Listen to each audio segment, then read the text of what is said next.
Aksi Zaskia Gotik asyik joget TikTok pakai sarung ditemani sang anak disorot. Momen Zaskia Gotik joget TikTok pakai sarung dibagikan lewat akun Instagram @zaskia_gotiks. Pedangdut Zaskia Gotik joget TikTok tidak sendirian, melainkan bareng dengan anaknya, Arsila Bungalia Sirkiani. Keduanya joget TikTok bersama di gerbang rumah.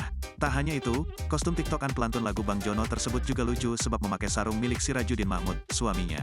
Ada hal yang membuat perasaan Gotik kini sedang berbunga-bunga.